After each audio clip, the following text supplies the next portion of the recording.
headquarters. Great news for the American people. This is Wake Up Mid-Missouri with Branden Rathert, featuring Stephanie Bell, news director Brian Houseworth, John Marsh, and Hannah, the producer. This is why we listen to you. Get ready, pal. And now, here's your host, Branden Rathert.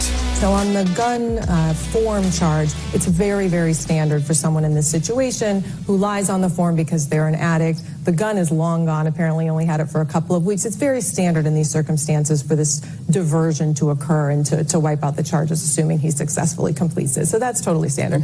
And the tax fraud is similar as well. I mean, he paid those taxes back a long time ago. That's something that DOJ takes very, very seriously when negotiating these deals. Given all of that and given similar cases with tax fraud, this is not a sweetheart deal. It's a deal. I think it's a good deal for Hunter Biden in that he will stay out of prison and end up with only 2 misdemeanors on his record. But it's certainly not a sweetheart deal out of line with what happens in the rest of the country. That almost sounds like Hunter Biden's mama. Yeah, but so when he lied on the gun thing, he was an addict. He's an alcoholic. That's what alcoholics do. And no one knows where the gun is anyway now, so what does it matter? Man. And it wasn't a sweetheart deal, but he got a good deal. She says it. She said it. It's not a sweetheart deal, but it was a good deal. Welcome into the show. Hunter Biden yesterday pleading guilty to call it traffic ticket. That's basically. We're going to cover that. Raven Harrison, very cool political commentator. You see her on Fox a lot. She's here at 7:10. Trey Faucheux, president of Mizzou College Republicans. He's here at 8:10. I always enjoy getting a younger person's perspective on what's happening because we have one of those. We got a younger person. See, we check all the boxes here on this show. Am I the token? We got the old white guy and Marsh. How you doing this morning, Marsh? What's that? We got you. What'd you say? We got the young token college conservative kid and producer Hannah. What up, boomers? We've got the attorney, elected servant in the city of Ashland, where she serves as an older woman. Millennial. We got Stephanie Bell. She checks that box for us. Mom. Hi. She's a wife, business owner, small local business owner.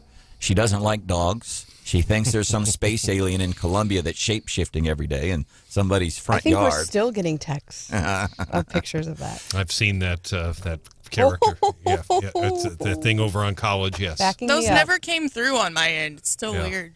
By the way, if I can give it, and so the stuff with Hunter Biden, yes, 2 different justice systems. Bill Barr, we have audio from him, blah, blah, blah. A couple of city council meetings, impactful city council meetings last night. Man, I feel bad for people in Columbia and what the city council is doing there. And it's not just as it relates to this drastic increase in electric rates. And by the way, it starts like soon. We're talking like days from now. You could count on your 2 hands. You can count the number of days right now that your rates for electricity are going up. It's going up like pronto. Did you just assume that everyone has 2 hands?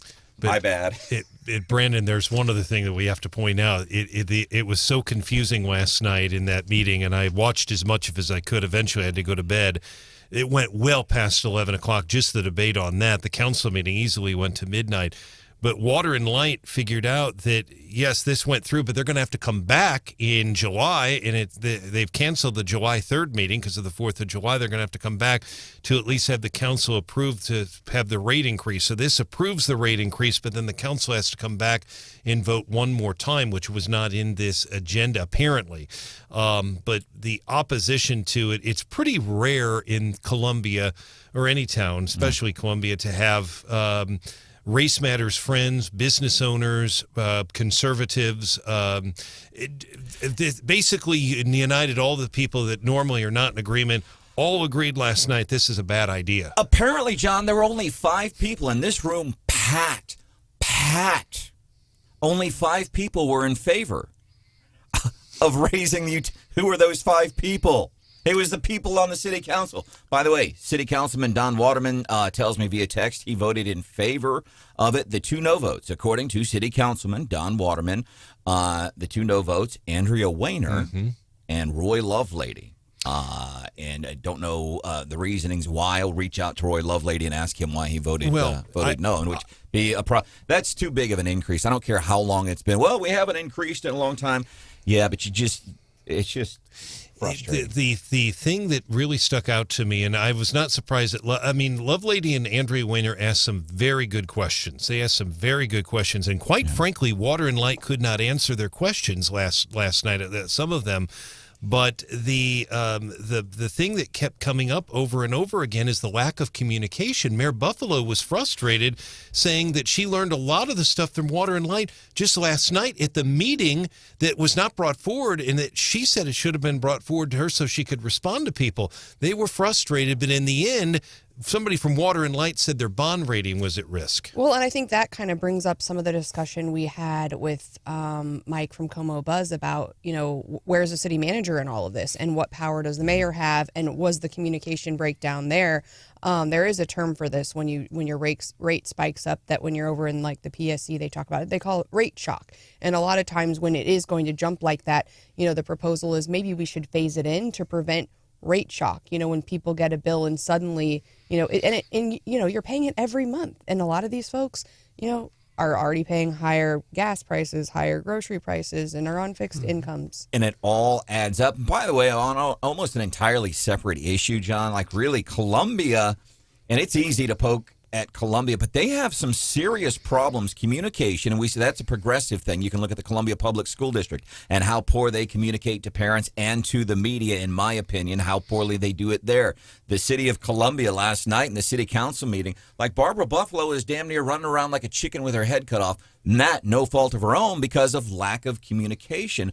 More problems. Julie Ryan is with the Como Safe Water Coalition. Well, the problem that we've noticed here in the city of Columbia is that they operate very much in a reactive manner instead of a proactive manner. Just last night, the water went out about 11:15, 11:30, and we did not receive a boil advisory text message, and I didn't get it till 6:40 this morning. Communication. It's not, these aren't talking points. It's top-down lack of communication, inept leadership in the city. I think for a lot of folks out there, and people maybe in Jefferson City and all across mid-Missouri, they're saying, wow, boy, that's Columbia, and they raise their rates because they have a city-owned utility and all. Look at your Ameren bill. Look at your rural electric co-op bills. This is across the board. This is happening to everybody. Just because Columbia spent a council meeting on it doesn't mean that you in Lynn or somewhere won't have some of the same issues on your bill. Don't get me wrong. Everybody in mid-Missouri is getting screwed. And that's actually everybody. What John pointed out is what Water and Light actually said last night, and that was when Water and Light kind of was on the defense last night. At one point, one of the gentlemen, because there were 3 or 4 up at the table talking to the council, and one of the gentlemen said, well, Ameren's going to raise their rates by 11%. We're much less than that, 6.9%. And that didn't go over well with the council. But this bond rating issue that came up last night, that is nowhere in the city council 8-page packet that I posted on our website. So that was new. Communication, and then just the Shameen Schwach. I mean, she spoke last night, and basically what she's worried about is, she ran for the House last year, Missouri House. She's worried about the impact this is going to have on seniors, and I heard that time and time again from people at the podium. So it is, it's very frustrating. And one gentleman, actually, Branden, said last night, the city of Columbia has, well, asked Waterman if this is the case. He said that, testified that they have $600 million in the bank. So he said, why are you coming to us acting like you don't have any money? They went from, according to him, $200 million in 2010 to $600 million is what he said last night. So is this the first time that all of the city of Columbia is united on something? Just about. Pretty rare.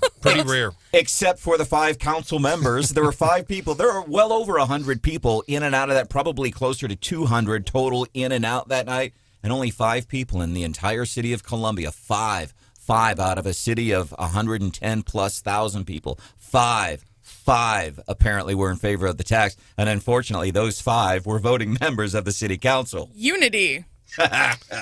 I don't fault the council, though, really, because a lot of times people... Says the alderwoman. That's right. Yeah, I mean, we had I will say, from, I haven't read all of the documentation that they have, but I know, if you were to come to the Ashland Alderman meeting, even last night, you would see, all of the people who came to speak out publicly or against whatever it was, and then it was a unanimous vote the other way. And sometimes, I mean, the people who are going to show up are the people who are really mad.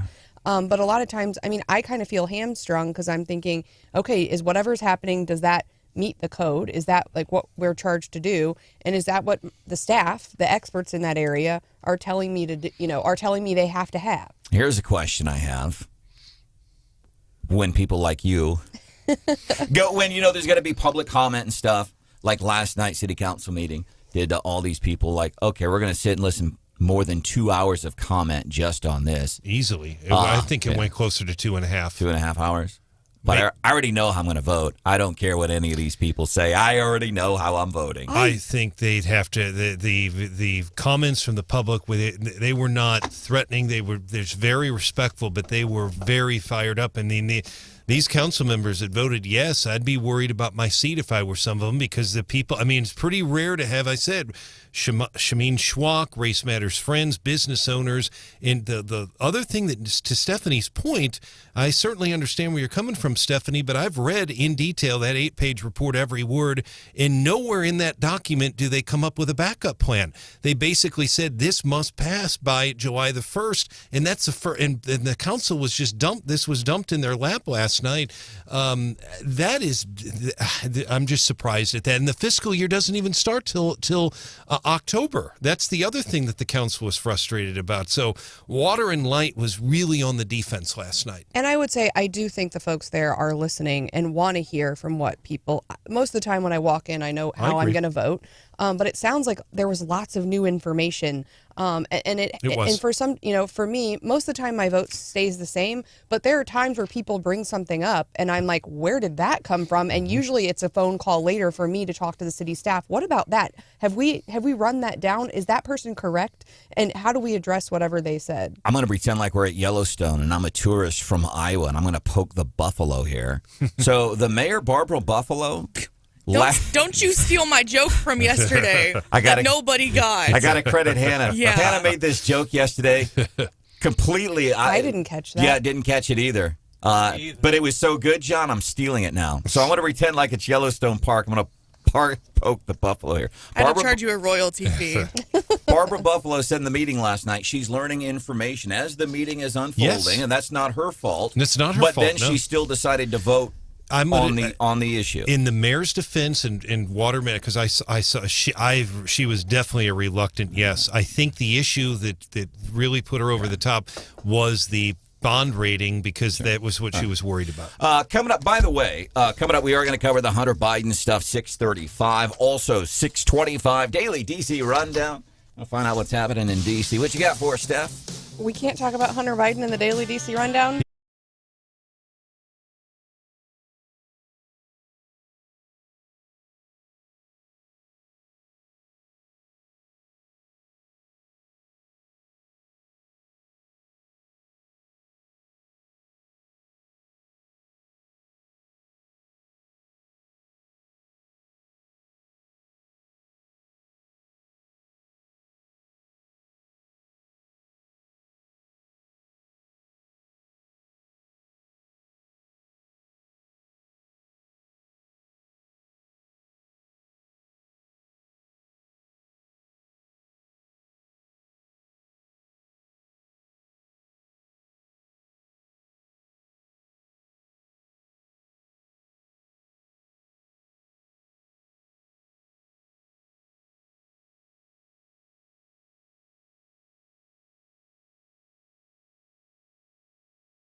and it impacts my presidency by making me feel proud of him. My son's done nothing wrong, but he is going to be pleading guilty to several charges, including charges related to a gun and lies and not paying taxes. And that's getting us into today's Daily D.C. Rundown with Stephanie Bell. Democrats are ducking the Hunter Biden news while Republicans are capitalizing on it. And I was thinking yesterday, on a scale of 1 to 10, how mad are you about the Trump indictment versus the Hunter Biden news? I'm way more mad because with Trump, I kind of knew it was coming, and I'm like, oh, here we go again. Maybe 5 out of 10. I'm just like, meh. It didn't really, but I am mad, and way more mad about the Biden stuff. What's got you mad? Just that, you can't go to Canada, and this guy. There are people. There are people in my life, people that I know, people in mid-Missouri who have done jail time for way less worse bad things. I stole some fishing poles. Than this. I paid my taxes. I didn't lie when I get guns. I don't lie on the paperwork. But I can't get into Canada, and Hunter can go there all day long. You're right, Steph. I didn't know I was supposed to be mad. Now I'm mad. And thanks for getting my back. Fact check. Yeah? Great. Crimes that can make you inadmissible to Canada. Okay. Weapons violations. Tax evasion is on the long list they have. Yeah, so I don't know if the guy can go to Canada or not, but essentially it's all getting pled down. So I think he's getting almost completely off from the they're gun just charge. misdemeanors. So I think this is, I think it's completely unfair, and I think this is going to be reflected in the polling. We saw a bump for Trump after the indictment. That was We're going to have to use that. What'd you say? We saw a bump for Trump. That's cute.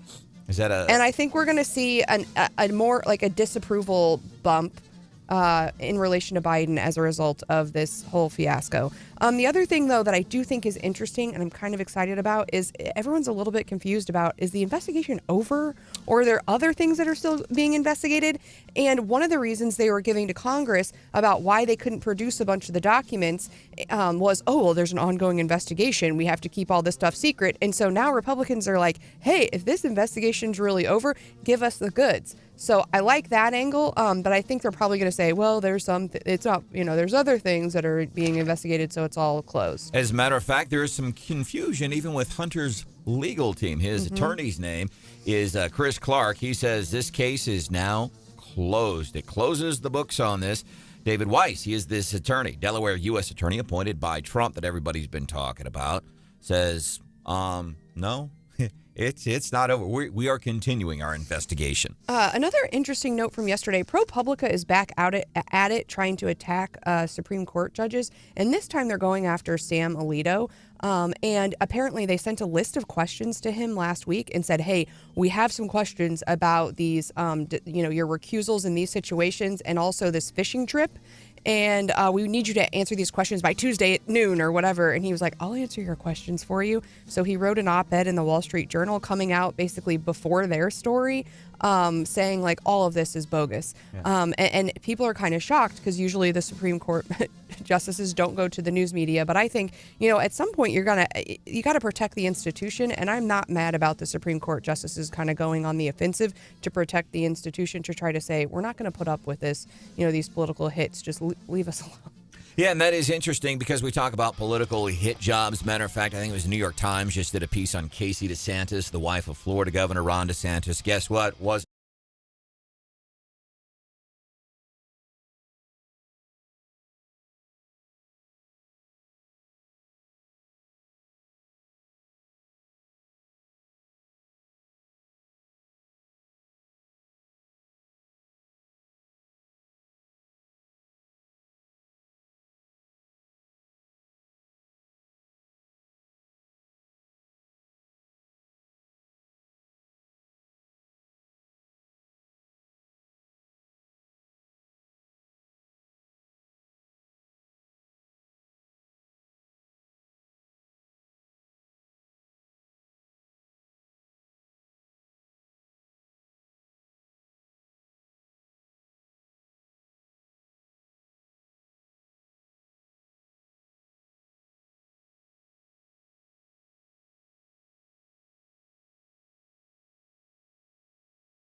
Washington, everybody at the airport standed and applauded as we got off the plane and walked through the airport. They did the same thing when we loaded in Washington. Everybody at the St. Louis airport, all the workers, everybody, the whole airport stood up and clapped as we walked through. It almost brings tears to your eyes. You're so honored. These people don't even know you, and they're treating you like a king. Richard Olison, who served our country from 1968 to 1972, came home, did a Central Missouri Honor Flight. Coming up this Feel Good Friday, it's our annual Central Missouri Honor Flight Radiothon with A1 Containers. You hear Richard talking about his experience for those. It's not even a one-day trip to Washington, D.C. We do this for veterans, but we need your help. You can hear him talking about what that did for him, and that's what we're doing this Feel Good Friday. Also want to thank, if you donate $300, roughly that's the cost of sending a veteran to Washington, D.C. on a Central Missouri Honor Flight. If you donate $300, Extreme Body and Paint going to hook you up with a limited edition T-shirt, and we're doing that Wall of Honor. If you get onto the websites right now, 939theeagle.com and KWOS.com, you just upload a photograph of a veteran. John, you got some veterans in your life over your years. You could upload a photo. You got that?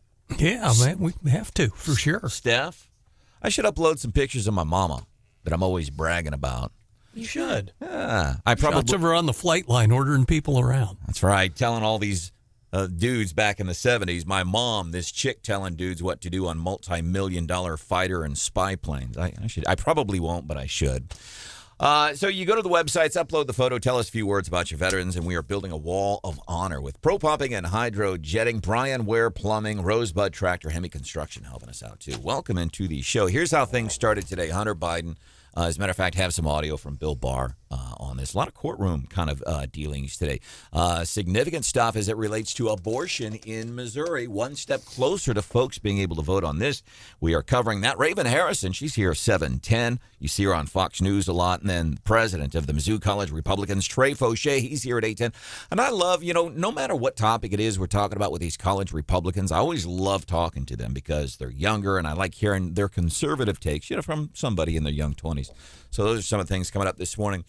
We came in this morning, and Stephanie, right off the bat, John, even before the good morning, he's making fun of she says I look like a mailman this morning. Yeah, the hourly, little theme song is playing, and I look up, and Brandon is flipping Stephanie the double bird. Wow. It is 6:07 in the morning. What could have possibly already happened? Which is why we really, really encourage you, and I know it's not always the most convenient thing, but we really encourage you to watch the show. You can watch it on our YouTube channel, Wake Up Mid-Missouri. You can go to our Facebook page and watch it there. People like at the house in the morning, they're putting it up on the TV. Everybody's running around. You get news, you get how it impacts you, and you get some fun stuff. And then if you're watching, you get like what happened this morning at 6:07 in the morning. Well, and for context, I have to explain it to the kids too. Yeah. Which reminds me, I got a comment about yesterday's show from a parent of a 14-year-old child. Oops. Yep. Well, for context, earlier this week, you were like, you look like a nurse. And then waited too long and said, but I meant that as a compliment. So this morning I told you, you kind of look like a postman, but I meant it as a compliment. Brandon, just so you know. John, blue. Sounds like kind of role playing almost for you guys. Yep. Naughty nurse and angry mailman. No.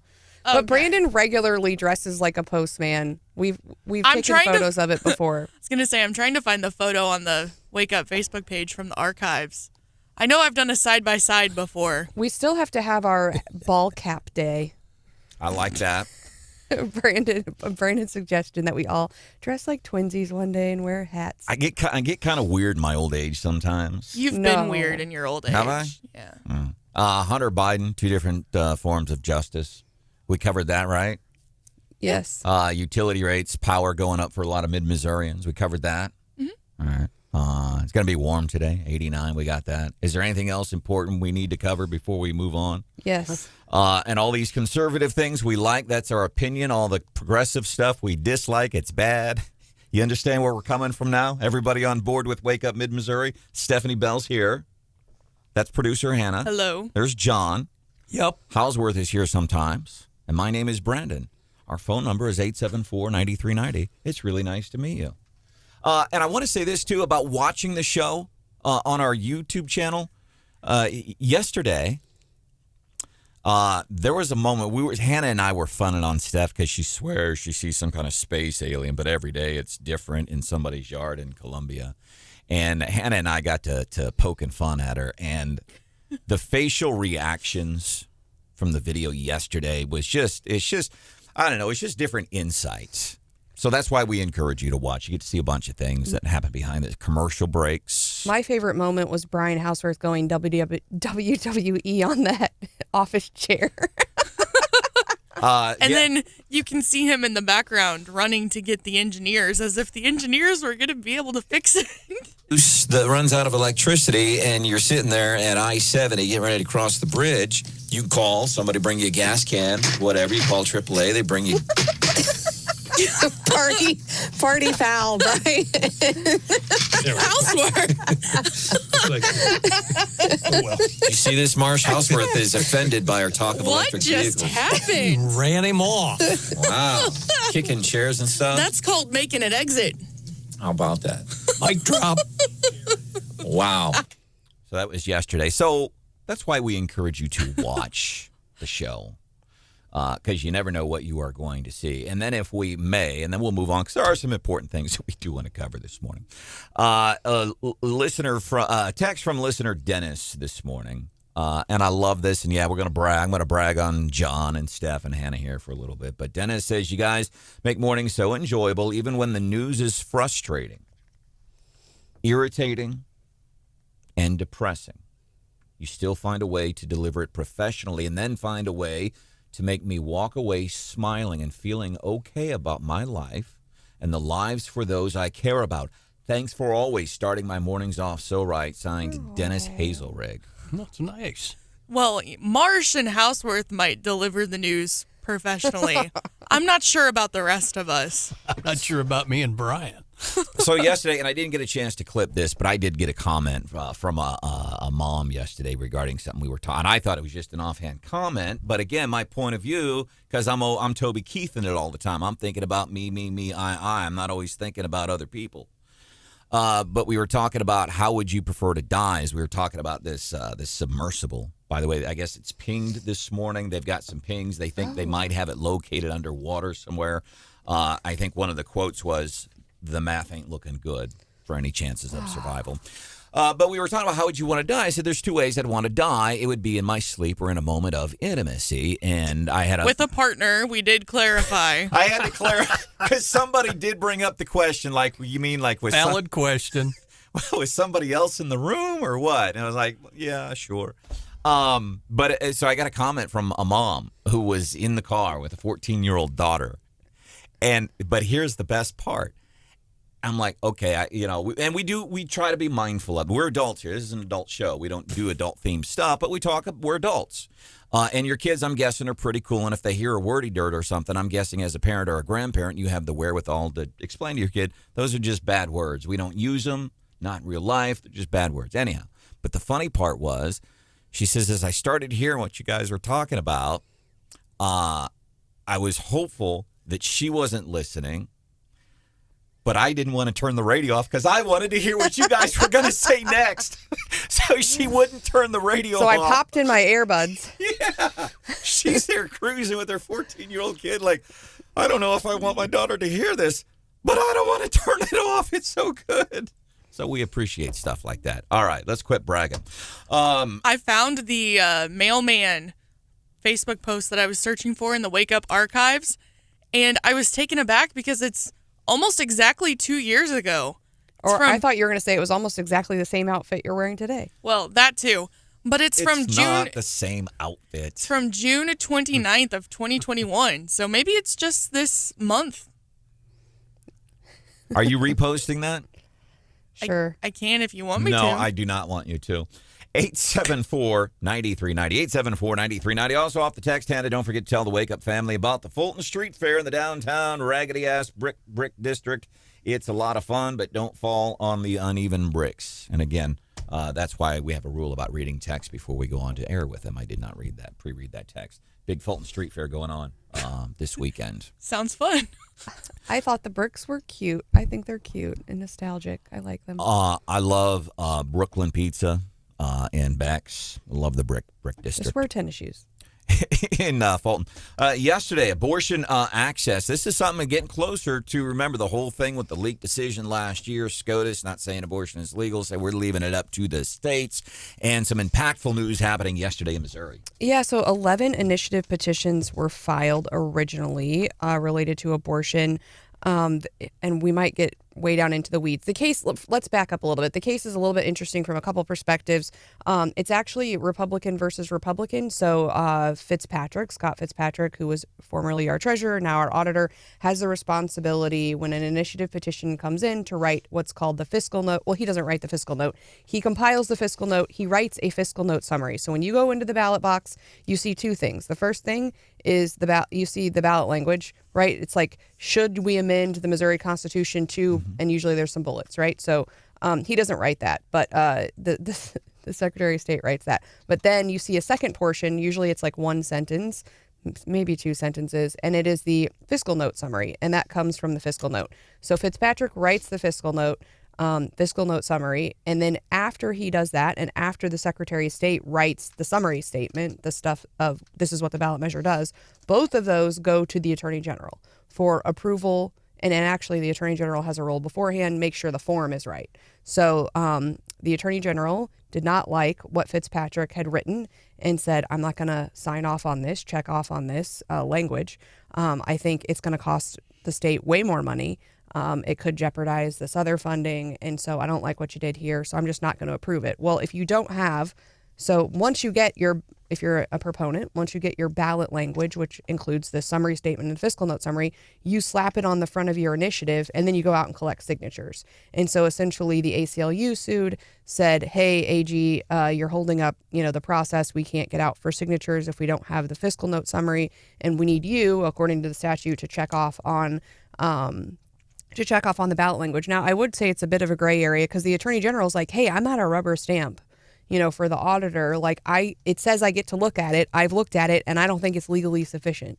The court yesterday, Judge Beadham in Cole County said, no, not you are a rubber stamp, but, there are certain things you can look at, but you can't just essentially disagree with the fiscal note summary. That's kind of the purview of the auditor.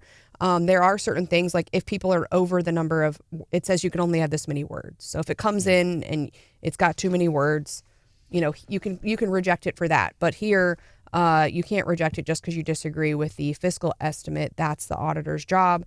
And again, okay, AG, if the auditor writes this thing, does it give the AG, writes the fiscal note summary? Should the AG have veto power over the auditor on whatever that language is? Now, I will say it's a very bizarre thing, and we can get way down in the weeds on the fiscal note summary.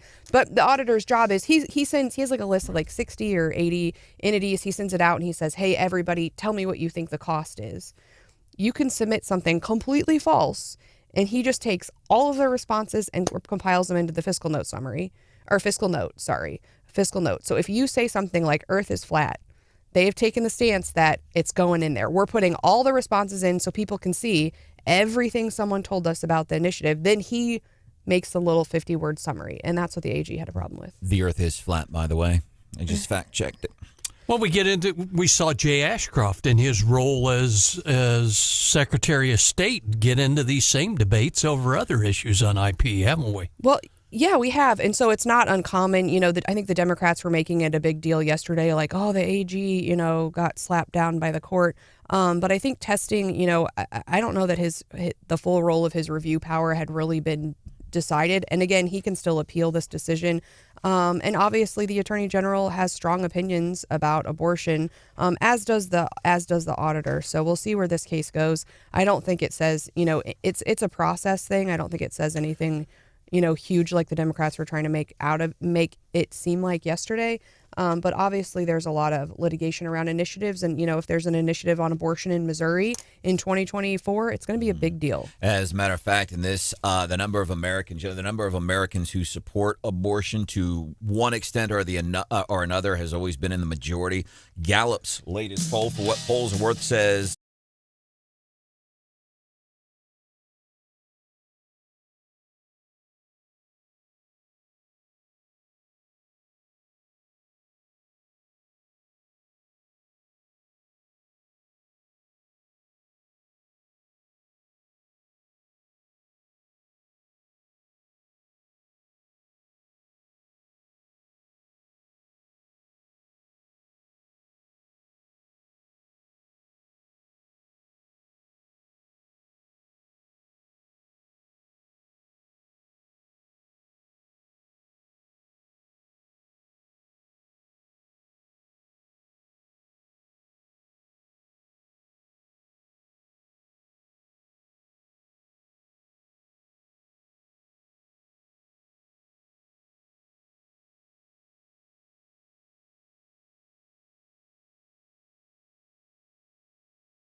245 points. The Nasdaq down 22. S&P 500 down 21. We'll look at stock futures coming up 8:25 in the morning bell. We'll do some business news with a little twist only Stephanie Bell can give you as we get ready for our annual Central Missouri Honor Flight Radiothons coming up this Feel Good Friday. We're doing this in part with A1 Containers. You can help send a veteran to Washington, D.C.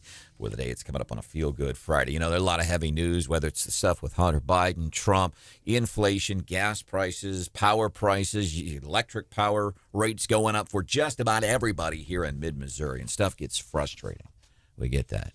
That's why I'm big on this chick by the name of Mildred Kirschbaum. And I don't know at what age you quit calling a woman a chick, because she's 99. Maybe I should, maybe there's a limit there. But she's a 99-year-old woman. She lives alone, still drives. She's gone viral after sharing the secret to her longevity. Mildred Kirschbaum lives in Boca Raton, Florida. And she's been sharing her pearls of wisdom on her daughter Gail Kirschbaum's Instagram and TikTok pages. In a recent video, she opened up about how she believes always choosing to be grateful has contributed to her long life. And I like it because she even says, here, it's your attitude. Change your attitude. Look at the positive side of life. I think that's what got me this far. Amen, Mildred. Because isn't the reality, it's your mind space. It's kind of like what we're thinking in our heads. And Hannah and I talk about this all the time. Like, if something happens at work, like boss says they want to talk to you at 9 o'clock, what are we doing in our heads? What have we done? We're stressing out. We're getting fired. We've gone to the worst place possible. Vice versa, I think. John, and I don't mean to sound too cheesy, just a couple of dudes sitting here talking. But, man, when you stay in that positive space in your head, and I know there's a lot of crappy news out there. We know this. But I think it really helps your overall mindset to change. And aren't we all guilty of not going there on a regular basis? Yeah. Yeah, exactly. I find this stuff really works, especially when we talk about some of the news and the things that are happening nowadays. Coming up, Raven Harrison, you see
There's a double standard of justice, or more than half of the country.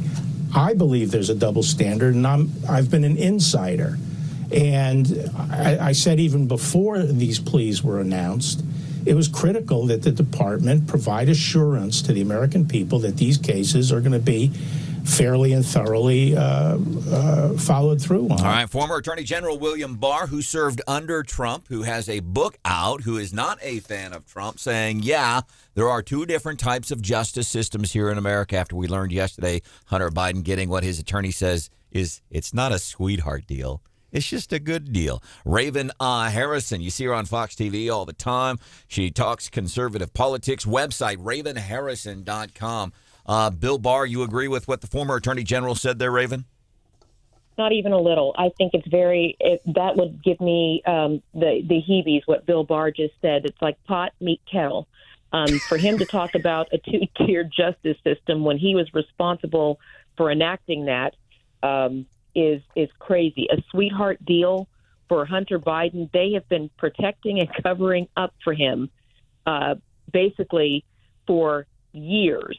And now, he's getting some tax charge. He pleads to some tax charge, and they're giving him a slap on the wrist. That is the epitome of a two-tier justice system. As a matter of fact, I want to play this for you real quick, Raven. This is CNN legal analyst Jennifer Rogers yesterday, and I want to see, and it's about 35 seconds. I want to see if you hear what I hear. So on the gun form charge, it's very, very standard for someone in this situation who lies on the form because they're an addict. The gun is long gone, apparently only had it for a couple of weeks. It's very standard in these circumstances for this diversion to occur and to wipe out the charges, assuming he successfully completes it. So that's totally standard. Mm-hmm. And the tax fraud is similar as well. I mean, he paid those taxes back. So, Raven, this is what I hear, and I wish I could see you right now. I can imagine how hard your jaw is hitting the floor. So not only do we have these people in these government bureaucracies that are backing progressives, running cover, that's CNN. Here's what I heard.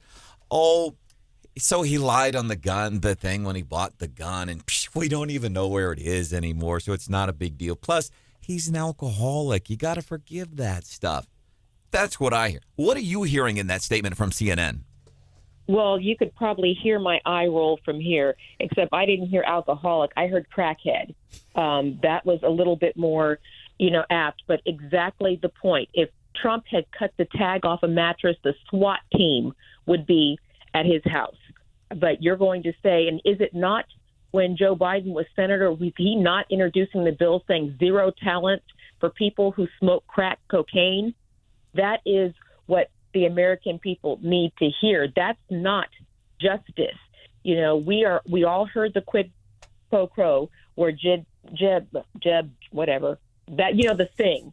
The guy said that if the guy was looking into his son, was not fired, he was going to hold up money. The whole world heard that. Nobody prosecuted. They said Hunter Biden's laptop was misinformation. Nobody prosecuted. The FBI saying they're not going to cooperate with federal investigations. Nobody doing anything. The day that they received intel at the House Committee on Ethics that Hunter and Joe had received $5 million in payments. They had receipts that all of the Biden family, immediate family, has received money from foreign entities. They indicted Trump. That's what this justice system, they are desperate to deflect from the crimes because they know that if he is prosecuted for these, that they will probably never see the White House again.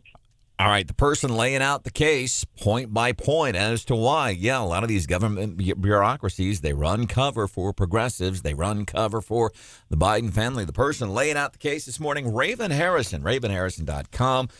She's, as a matter of fact, she's going to be coming to Mid-Missouri here in the next few months, talking about her book, Raven's Mantle, Fighting the Betrayal of America, which we don't talk about. We don't talk about books and book authors here, but Raven's pretty cool. We give her a pass. She's hanging out with us this morning on Wake Up Mid-Missouri. Branden Rathert, Stephanie Bell, John Marsh, producer Hannah, all here this morning. Raven, this morning I hypothesized that I think people are, they were mad about the Trump indictment, but it was kind of expected. I really feel like this Hunter Biden news is making people mad. You think it's going to show up in the polls for 2024, or at least in Biden's disapproval rating? I think that's a great question, and I think as a strategist, yes, it will, because this is what the crux of it, the attention that Trump is getting, the relentless attacks that he is getting. Yes, they are expected, but again, the fact that they are so flippant on the other side, they are so determined. They've been going back 7 years, decades, for things to try to indict Trump for. But these things are happening in real time, and they are taking a blind eye. So even people who aren't particularly fans of Trump are noticing the disparity. And the biggest thing I tell them is take Trump's name out and put yours in. Does it still sound just? Does this sound like a fair prosecution? Does it sound like the justice system is being applied equally? Because these are your rights. His rights are your rights. So if this sounds like an okay thing to do for the government to prosecute and persecute political opponents, I invite you guys to take a little lap in history. The last people to arrest their political opponents were Joseph Stalin and Adolf Hitler. Were the last ones who arrested people who ran against them. And that's what you're seeing now with Biden's Department of Justice. They are prosecuting his strongest political opponent. This is communism. And I think about it like this, especially in an area like this here in mid-Missouri. You got rural counties, and you got Cooper, Audrain, Howard counties, some of these mid-Missouri counties, and you got the good old boy sheriff who started in high school football and played football with the guy who owns a little coffee counter, and they're sitting every morning and potential. And I'm not saying this happens, but it happens because it happens on a federal level, and so on a local level, you could have a sheriff who's given somebody preferential treatment over a neighborhood fence line dispute or something. That's how these things work. Raven Harrison, RavenHarrison.com, hanging out with us on Wake Up Mid-Missouri this morning. This case out of Arkansas, and I'm not a judge, not an attorney, but I don't understand. This Arkansas, they passed a law that bans transgender procedures for minors under the age of 18. I don't understand the judge's thinking here. I mean, he's looking at the law. He says that this is unconstitutional. I don't understand, even if you're a judge, I don't care how much you went to school, how many books you studied, don't care about your knowledge of the law. But Raven, I cannot understand how a judge says, performing life-changing surgery on somebody under the age of 18 because they have a mental disorder and they think that they're somebody that they're not when it comes to how does this happen, Raven? Well, I mean, I think all of this is a culture that's very dangerous. And it's funny when you say that with the rurality of the people who listen to your show. These are small town values, but we all held to a premise that children were children and they needed time to grow and develop. I mean, we have proof that their brains aren't fully developed until they're in their 20s. So they can't drive cars. They can't vote. They can't be left alone in hot cars. But you're saying that they can make decisions that are affecting their entire life. This effectively sterilizes children. And to make these kind of decisions or have children making kind of decisions, you're saying, well, they're not old enough to vote. They can't, do this. But, they can make a decision that will affect them well into their adulthood. That is not a small town or a value that most Americans have ever held. That's right. Of being allowed to experiment on children. I mean, my children, my son thought he was Spider-Man for a good several months after Halloween. I don't allow him to have web implants and to do things like he has to be a kid. He has to develop. He has to, whatever he turns out as an adult, great. But children, we legally don't recognize their ability to make those kind of heavy-duty decisions. And we shouldn't be having to have judges tell people that. That is the responsibility and the right of the parents. I have a hard time getting my head around that. If they say, well, this is what the law says, I don't understand it. My first name, Raven, is Henry, and I'm cool with it now. But when I was a kid, I hated that name, and I always went by Branden, my middle name. And I remember one time after kids making fun of me at school, I came home crying. I was like 12 years old. Bob, can I change my name legally? I want to go to a judge, the courthouse in downtown St. Louis, and legally change my name. And my mom said, okay. She says, you can, but let's wait until you're 18 years old. And then when I got to be 18 years old, you know what I didn't do? I didn't legally change my name because I wasn't interested in the idea anymore, because it was a dumb idea, because I had a dumb brain, because I was a dumb kid. That's how it works. That is how it works. That is exactly how it works. And our parents did the same thing. Again, do I allow my son to wear that mask and transition into Spider-Man just because he believes he is? Doesn't mean he is. But at the end of the day, that's children have the right to, they go through phases. They make decisions. They are one way certain time. I was a huge tomboy. I mean, I was probably falling out of trees until I was an hour before I got married. But, I'm not a boy. And as a decision, as an adult, I can make that decision. As a child, if I can't vote, drive, drink, or do anything else or go fight for my country, how can I make a decision that's going to affect the rest of my life like that? And I don't understand the stupidity that surrounds this. Well, it's okay. It's not. It's not okay. I think the people that think it's okay, I think sometimes, we talk about these people, and maybe they have mental issues, and we give out the phone number that you can call, 800-662-4357, 800-662-4357. That is a mental health hotline. You can call that if you think you're of a different gender, but I think the people that think that this stuff is okay, they ought to be calling that 800 number too. You will let us know when you come to Mid-Missouri? We absolutely are. It's going to be soon. All right. And what are you doing in Florida this morning?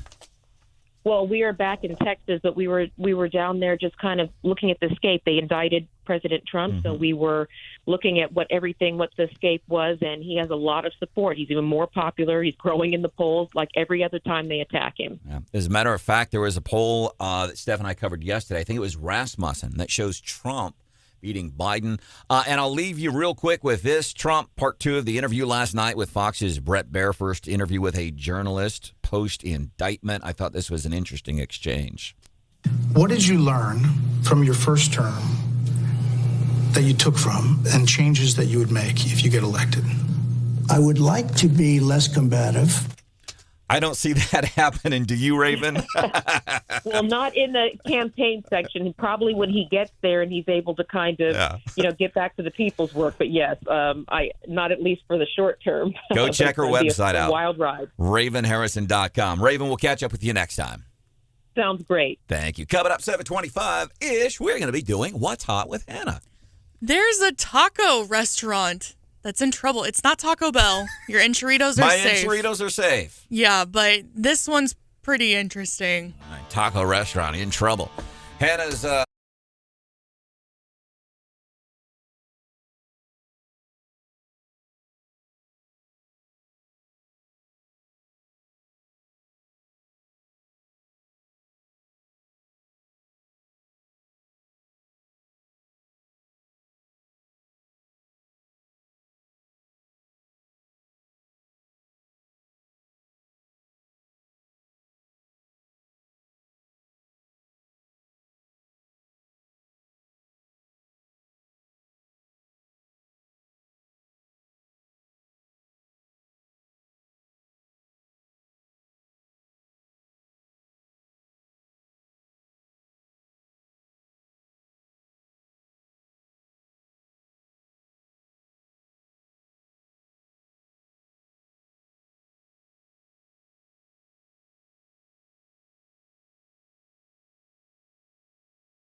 Good morning, 7:25-ish, which means it's 7:25. Time for What's Hot with Hannah. There's a restaurant in California that is in some hot water. California, Missouri.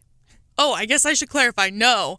Thank you. Got to remember, listen, one of the stars of the show here is from California. You got to clarify, kiddo. The state of California. Hannah's from California. That's why we say that. Missouri. It gets a little in the weeds here. But there's a taco restaurant in some hot water for 3 reasons. I'm going to read these off and see if you can spot which one of these infractions is not like the other. So these come from the U.S. Department of Labor. So they alleged that the owners of this taco restaurant illegally paid employee tips to managers, denied overtime pay, and hired a fake priest to uncover suspected wrongdoings by employees. I know the answer. I know the answer to this one. Steph, you know it? Like they set up a confessional? Yes! So they knew a lot of their employees were Catholic, and they hired this fake priest to pretend to hold confessional. And the priest, the quote-unquote priest, asked a lot of questions about their performances at work. And, things like, do you need to confess anything? Like, have you ever stolen from the cash register? Is that perverted? Like, there's a perversion aspect to this almost, I would think. Well, the Department of Labor didn't like it. It's like the folks who set up the complaint box at work and then are like, no one put that. I just take it home and read like all the cops. I love this. But yeah, they asked things like, have you ever been late for work? And the employees kind of caught on to it and thought it was weird because as Catholics, they'd been to other confessions. And confessionals usually aren't in taco restaurants. Well, that too. I'd be a little sus if, our employers encouraged us to go use a priest that they hired. Using a tortilla for a host or something, right? I'll take a crispy taco, an enchilada, and 3 Hail Marys, Father. But between the financial infractions that the U.S. Department of Labor found and the weird fake priest thing, the owners of this restaurant are going to end up paying over $140,000 in damages back to their employees. So why did they bring in a fake priest? Just they wanted to see like what the employees were really up to? I guess so. Maybe they didn't trust their employees. There's not really a logical reason why somebody would do this. That's a good point. Yeah, there's not a logical reason for why somebody would hire a fake priest to do fake confessionals behind the counter of a taco stand restaurant. It's the same logic as if you would get in like an untested metal tube and go to the bottom of the ocean. I mean, honestly. Yeah, man. Have you seen some of the really nasty illogical comments about that, by the way? What do you mean? Like I've seen a lot of comments on the internet from folks saying, well, if they can afford to... Oh, that's rich horrible. man's problems. Yeah. It's sad, and our thoughts are with those folks. But the science is what I'm talking about. Yesterday, there were a lot of reports out about how they were told that this is unsafe, that this is not how, and then they just ignored it. And so I'm sad for the families, but at the same time, the owner of the company apparently was told, hey, it's not good logic to take an untested metal tube down to the depths of the ocean. It's not like when you're at Six Flags during Fright Fest and you sign a waiver. By the way, there's a court case. This is hilarious. This is a good one. This is, my gosh. Sometimes we get it right, A great court case regarding an amusement park here in Missouri. That's been kicked aside, and thank goodness. That story is coming up about 5 minutes from now. Trey Faucheux, Mizzou College Republicans, here with his take on the current events of the world from a young Republican's point of view. You got to hear this. Coming up at 8:10. I think just local news is like the most important stuff to me.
find somebody. Lloyd Weeks lives right here amongst us in mid-Missouri. Served in the Army, United States Army, from 1957 to 1963.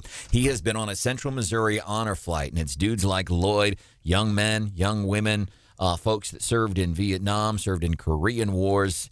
A veteran. Don't have to have served in a war either. That's who we serve with our Central Missouri Honor Flight Radiothon. Feel Good Friday. A1 containers. Get onto our websites, 939theeagle.com, KWOS.com. You can take part.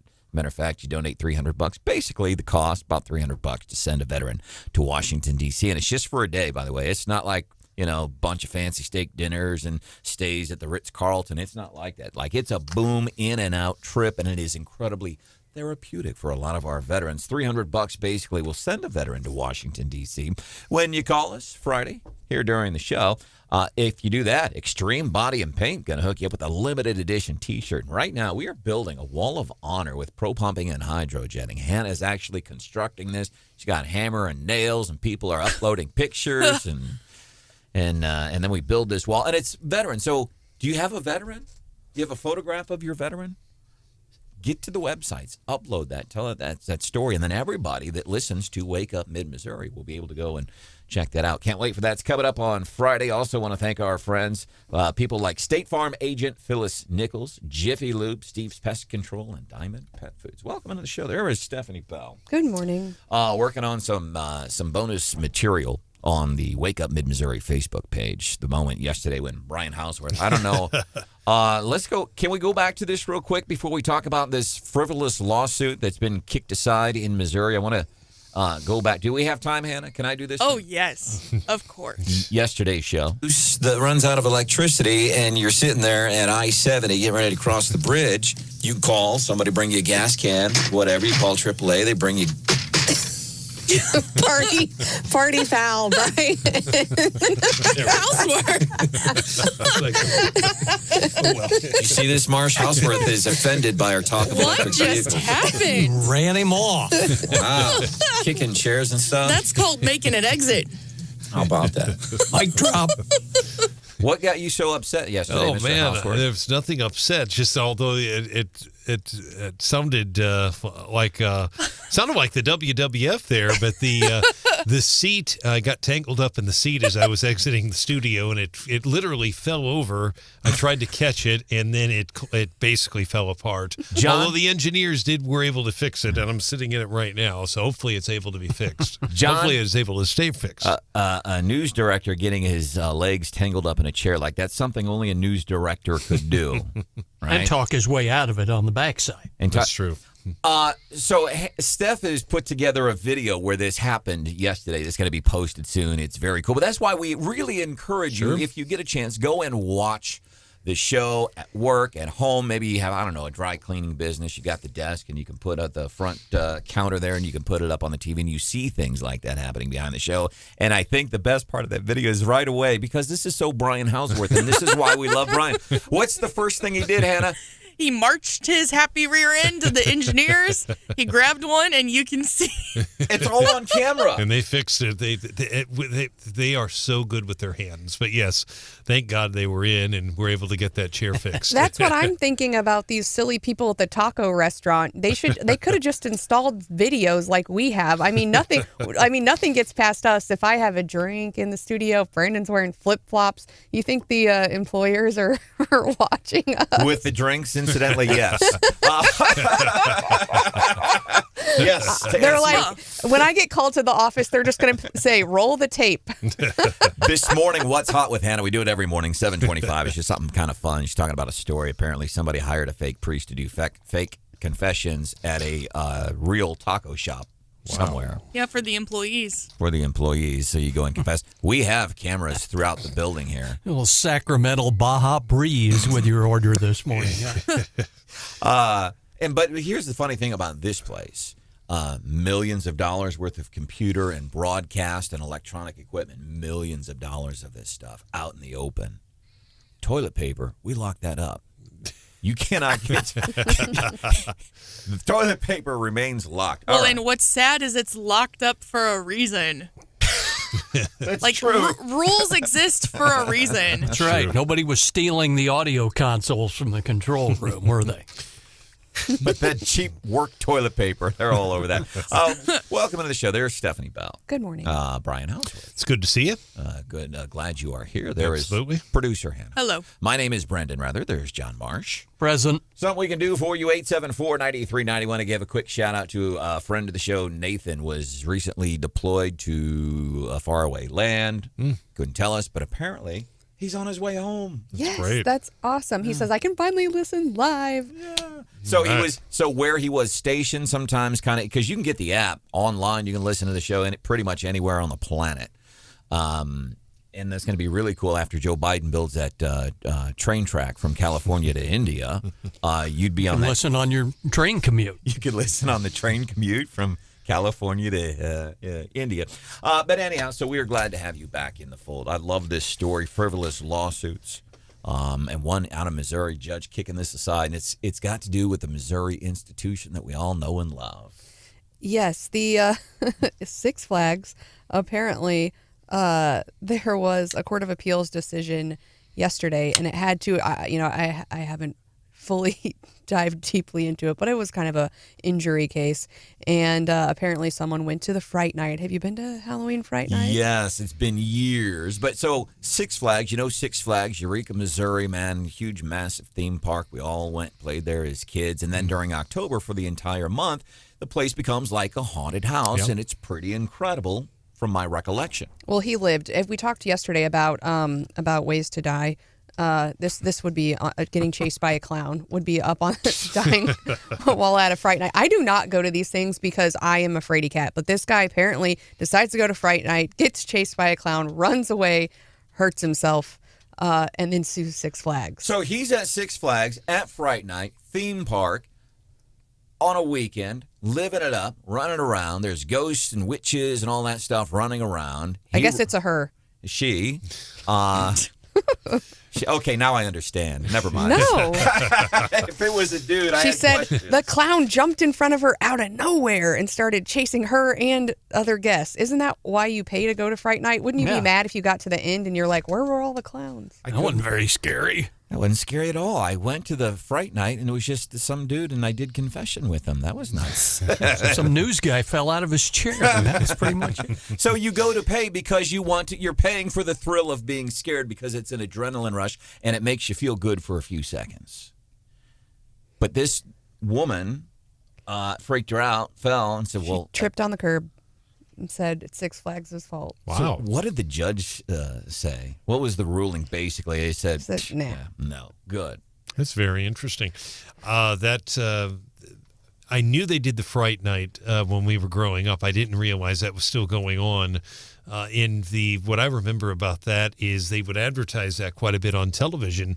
And the rides, I believe the rides would still be going on, but it could be pretty cold at that time of the year. So, but apparently, I guess they're still doing it. I didn't realize that. The judge granted Six Flags' motion based on the assumption of risk due to the nature of the event. My favorite thing, though, from those Fright Night things are where they post the photos of the people's face. Or on the roller coaster, the money shot when you hit the bottom of the loop, and they do that shot, and you're like, Or people are like, it's like a grown man and he's like hugging his daughter, They have one of those on the log flume, by the way. They do. Yeah, they do. I've only ever been to one haunted house because I'm a very jumpy person. And so putting me in a situation where things are jumping out at you, not my favorite thing, right? I was a local haunted house. I won't throw them under the bus. But it's one of those where they weren't supposed to touch you. And one of the guys kept pulling my ponytail. Oh, no. And did not appreciate it. I don't even watch scary movies. I would not do well. I like scary movies. I just don't like real life things. I worked at a haunted house for... Yeah, me too. Did you? Really? Yeah. What'd you do? I was the guy in the casket. No kidding. Oh, that's It's terrible. Did you have to like jump up and scare people? Raise up slowly, and little kids go screaming. Then they have to turn the lights on and bring them back through and go, it's just him. I worked at a haunted house. It was in Jefferson County, Missouri, and pretty massive place. It was part indoor, part outdoors. And I was one of the first scenes, and I was like this, you walk through a barn, and I hung from the loft, and there was hay. And my job was to hang out in this loft all night, and once in a while just kind of drop down and go, bah! But I was the only one working the scene. So you were a scary spider. I mean, kind of, yeah. But then, so I had beers up there with me because it's just me.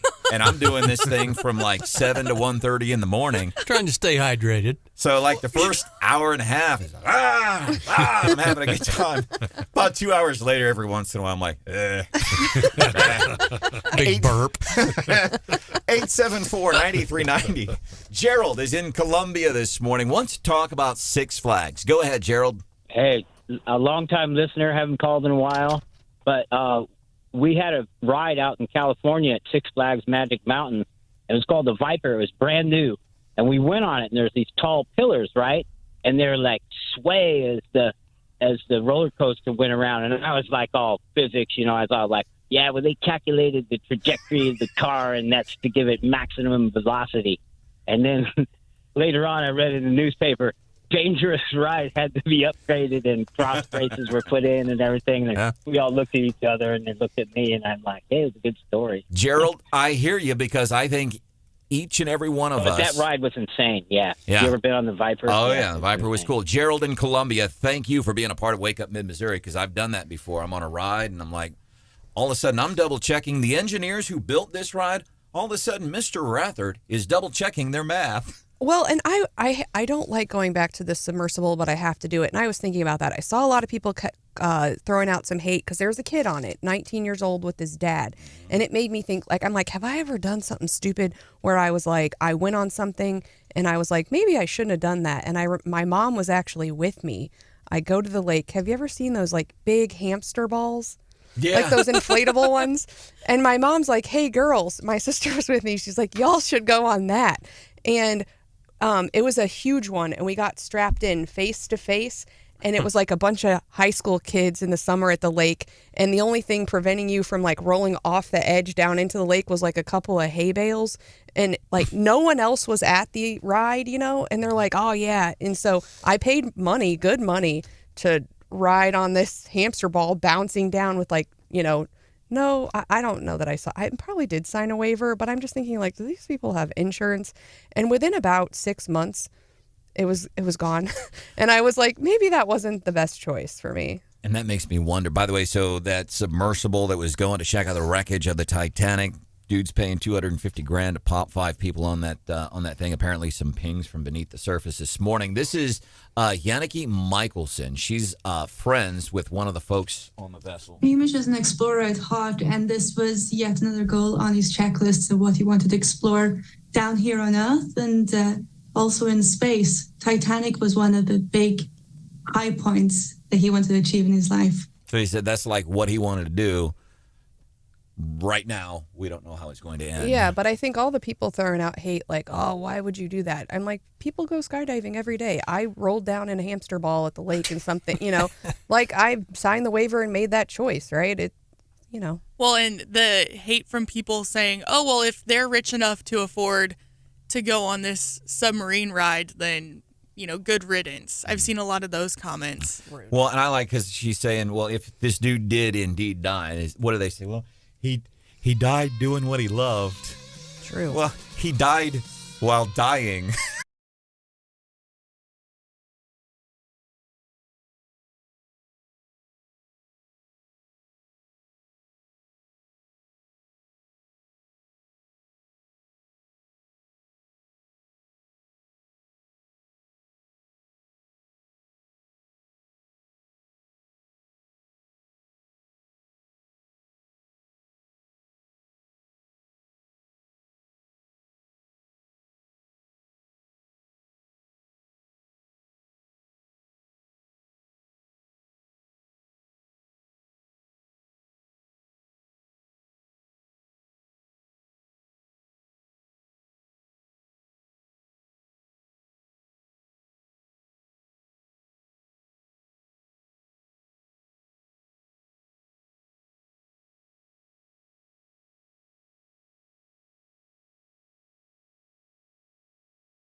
Morning Bell business news with a little twist. Only Stephanie Bell can give you a look at the futures this morning, and we will look forward to a really cool story at 8:25. Some of your favorites might be closing.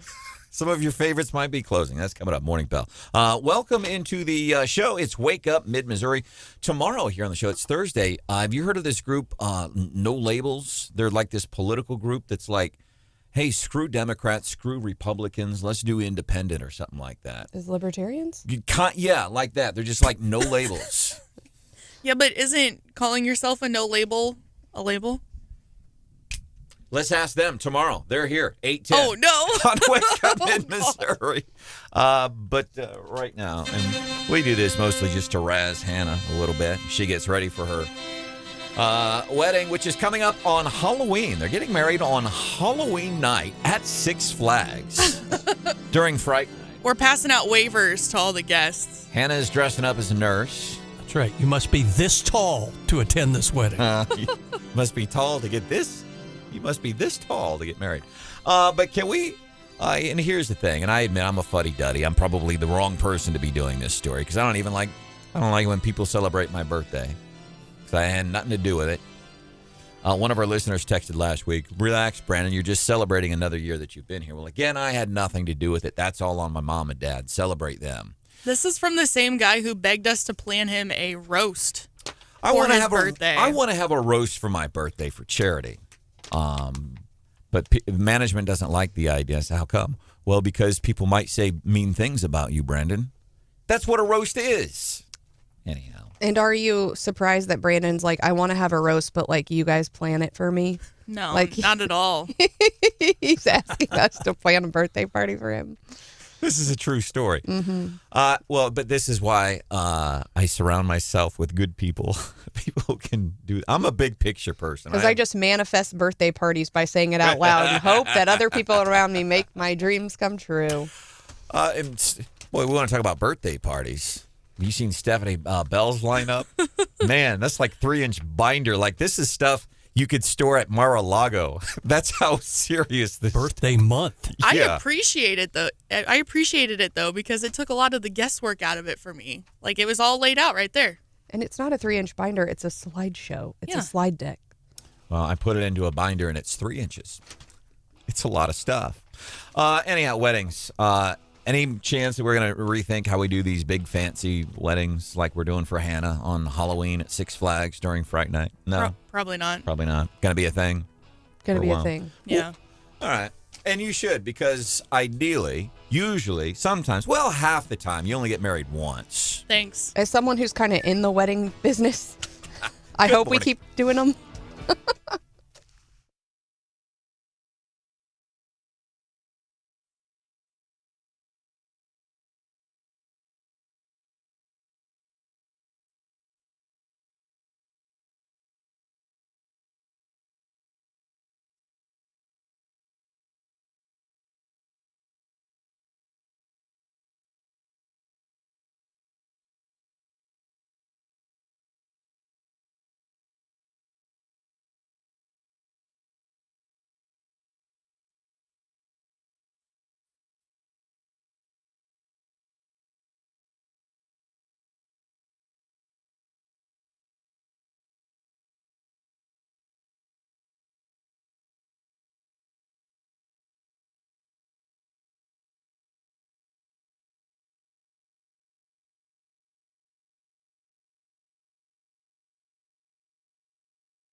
What is happening? Broadcasting live from the Zimmer Communications World Headquarters. Great news for the American people. This is Wake Up Mid-Missouri with Branden Rathert, featuring Stephanie Bell, News Director Brian Houseworth, John Marsh, and Hannah, the producer. This is why we listen to you. Get ready, pal. And now, here's your host, Branden Rathert.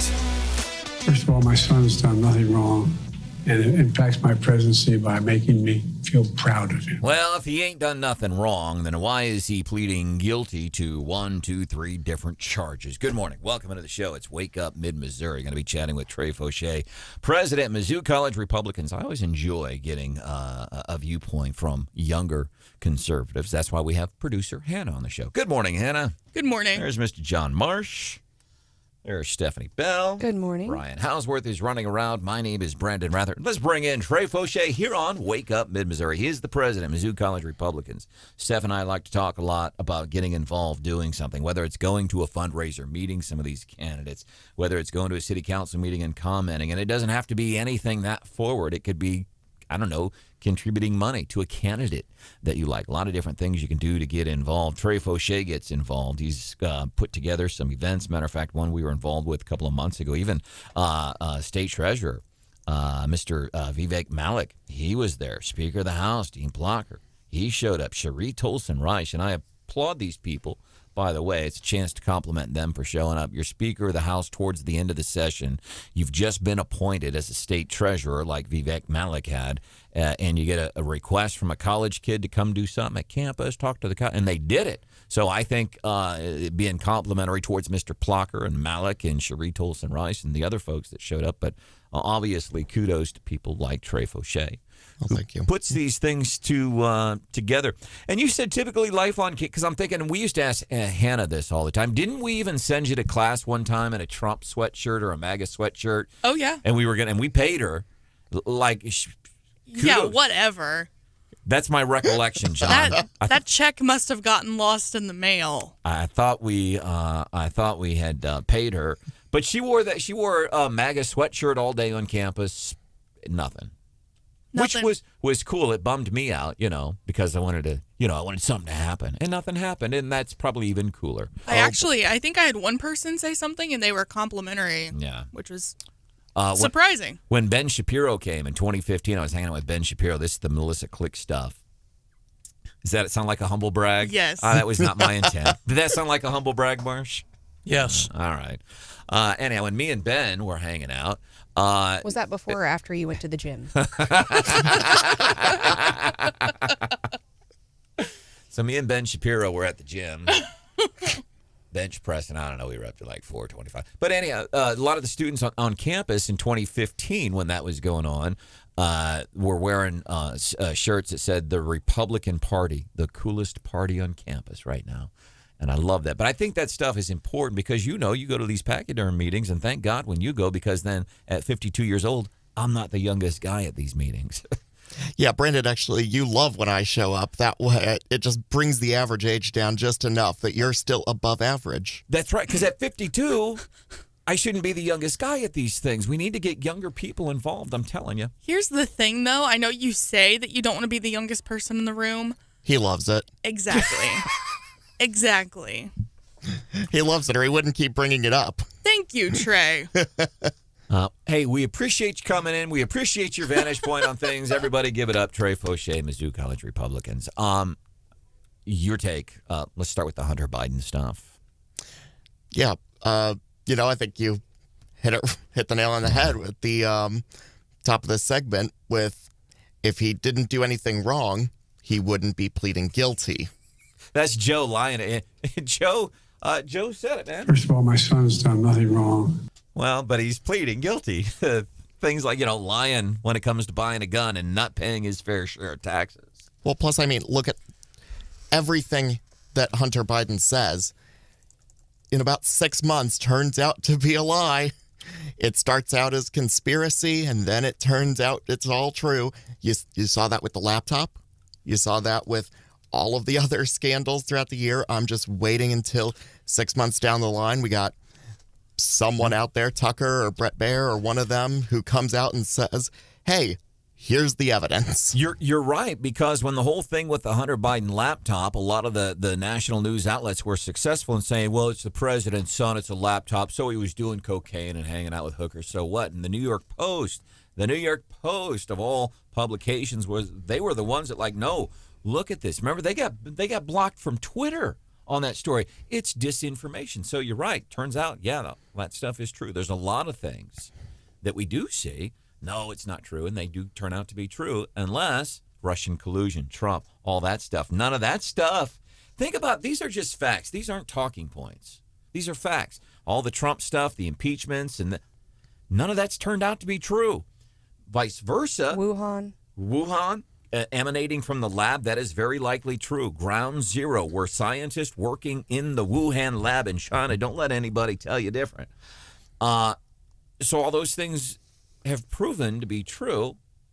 Vice versa, they're proving to be true to the negative for these progressives. The Hunter Biden laptop, that's nothing, and all this stuff. It's an interesting point. Yeah, I mean, it's the same thing we're seeing across the country. We have not just the media, but even the institutions of government itself being weaponized against the right now that the left is in office. Let me ask you this, since you're a young, impressionable dude, Mizzou College Republicans president, how old are you? 21. You're 21. Oh, you can drink the Bud Light now. Branden, we talk about this every time Trey visits with us. Hannah, can we do a Branden Rathert fact check special? I know we were wanting to do a roast, but how about a fact check special instead one day? Oh my gosh, Branden. It's only a 3-hour show. The last several visits we've had with Trey, you've made the claim that he's not even old enough to drink. And that hasn't been true for a while. So I have a bad memory. I really, really do. I know we joke, but I forget about these things. And even if he was drinking, I don't think he's drinking Bud Light. I think even at Boone County Lincoln Days, you said that during your little speech, and Trey even yelled out, "I'm 21!" With a beer in his hand. Well, it was actually a whiskey, if I remember correctly. Let's not let facts get in the way here. But that doesn't fit the narrative. That's right. It doesn't fit the spin I'm trying to give it here. But serious question. So you're a young, impressionable dude, conservative, independent, libertarian, however you label yourself. But what do you do? Okay, everybody in the world, let's say every conservative in the world right now who takes a paycheck for getting on the radio or the TV and giving their opinions, all right? Every single one in America right now today is saying, oh, BS, justice system for two different folks, and I may not exempt myself from that. I'm probably part of that too because I look at facts. But what do you do to educate yourself when it comes to issues, finding the truth, dispelling the bull crap from CNN and MSNBC, and helping to shape your opinions? What is it that you do? You know, I think a lot of it comes down to what sources you're reading. A lot of times I try to find the best, most unbiased sources that you can. But what is that? You know, a lot of times it does vary. What about Vox? Is that a good news source? Reason. What about Reason? Steph, you're a consumer of Reason, aren't you? 100%. Yeah. And you like that? Yeah, I think it's thoughtful. I think they bring an interesting perspective. Yeah. I think, it's not without its own bias, though. Yeah, there's no way to report news without your own bias. Well, and that's an interesting point because we talk about journalists or whoever's writing the story or whoever the TV person is getting in front of the camera and doing that story. Because even journalists, if they're supposed to be doing just straight ahead news, who wrote that story? It's still a human being. Now, I'm not a journalism student. I never claimed to be a journalism student. That's for better people than I to handle. But, you know, I think one of the things they need to be focusing on more is not necessarily eliminating their own bias and trying to get this unbiased just repetition of the facts, but more acknowledging their own bias and discussing that. So coming out and taking ownership of it. Saying, yeah, I'm a conservative and I'm biased. I'm biased for law enforcement. I've got family that does law enforcement and I happen to be a smart person. So yeah, I'm biased towards law enforcement. So in other words, what you're saying, these news outlets should come out and say, hey, this is CNN. My name is Jake Tapper and I'm full of crap. There should be a chyron that says that on the TV every time he comes on the TV. Yeah, I mean, I like your idea, man. I'm not opposed to actually having like every news source being required by law to say our bias is rated blank. Okay. Or whatever on their website. All right. The other thing I want to ask about Jefferson City last night, council meets last night. They even apparently bird scooters. We thought bird scooters, Hannah, were a big deal when these things came to Como several years ago. Are they still in? Whatever happened to those things? They're around campus a ton. Okay. I was gonna say I hope they went away. They're like Furbies or something. You know, they're like every craze. Everyone's like, oh, that's cool. Parachute pants. For like. Yeah, I remember like first year they were around, me and my sister would go down to Forest Park out in St. Louis constantly to go just ride around on those bird scooters. You've been on one? I've never been on one. Me neither. I got knocked on my rear end by one, so I'm good. So Jefferson City, now it's a thing in Jefferson City. As a matter of fact, city council meeting last night, they zoomed in with some kind of executive from Bird, and they're trying to talk about, this is how we're going to handle our stuff. I guess they're looking here. So what happened? But where do you come down on that? Where a lot of people, they don't like them, but then there's also a lot of people that do like them. You've had the experience dealing with this when they came in on campus at Mizzou. What would you tell leadership in Jefferson City to come up with an effectual solution that will keep everybody happy? I don't think they're a problem. Point blank. I think they're a fun way to get around if you're able to use them. I mean, I don't see them as being all that problematic, and I know that they're annoying to some people, but if you take the approach that they've done on campus where, okay, they have to be parked at a bike rack and they can't just be like strewn about everywhere. Yeah. But at least when I was a student, of course, they were newer back then. Nobody listened to that. Nobody followed the rules. So they were just... Right? Shocking. All right. So they were just strewn all over the place. One of my friends got a fine for not leaving his at a bike rack. Oh, really? So Yeah. maybe they are cracking down on it. Yeah, like a little parking fine from their parking department. Parking in Jeff City, Marsh.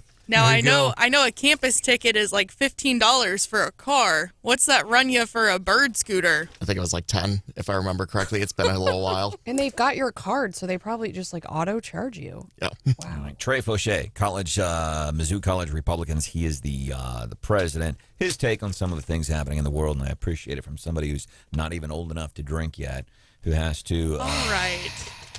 All right. If you want, you can. We're done, but you can hang out with us. Whatever. You can go get girls some breakfast. Whatever you want to do. If you want to make yourselves useful. Kidding. Coming up, morning. It feels like a feel-good Friday. Our schedule's a little odd this week because Friday we're doing our annual Central Missouri Honor Flight Radiothon with A1 containers. So it's just all kind of different. Kind of maybe feels a little bit like a Friday. Coming up, Morning Bell Business News. A little twist only Stephanie Bell can give you. Well, we've been talking about morbid things this week, so all the businesses that you might be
Time for the Morning Bell business news with a little twist that only Stephanie Bell can give you. Well, yesterday the market was up. This morning, as the market prepares to open, things are looking down. Not by very much, but all the futures in the red.